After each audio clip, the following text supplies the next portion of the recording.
വിധിക്കാൻ കോടതിക്ക് അധികാരം. ഒരു പെൺകുട്ടിയെ ക്രൂരമായി കൊന്നിട്ട് അത് കോടതി തെളിയിച്ചിട്ടു. കോടതി പറയുകയാണ് അതിൽ അസാധാരണമായി ഒന്നുമില്ലെന്ന്. കഷ്ടം. അല്പം കൂടി ഭംഗിയായി പറഞ്ഞാൽ കോടതി പറയുകയാണ് ഇതൊക്കെ ഈ നാട്ടിൽ സർവ്വസാധാരണമാണെന്ന്. തീർന്നിട്ടില്ല. കോടതിക്ക് നൂറുകണക്കിന് കേസുകളിൽ ഒന്ന് മാത്രമാണത്. പക്ഷേ ഓരോ കേസിലെ ഓരോ പെൺകുട്ടിക്കും നഷ്ടമായത് അവളുടെ ജീവിതമാണ്. അതിന് സാധാരണമാണെന്നാണ് കോടതി പറഞ്ഞെങ്കിൽ I will question the court. What is rarest of rarest?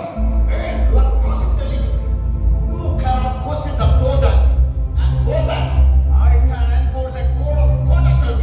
അറിയില്ല ഇവരോട്. കണ്ടുള്ളത് ഒരിക്കലും കണ്ണില്ലാത്തവരുടെ വിഷയം പറഞ്ഞാൽ മനസ്സിലാവില്ല.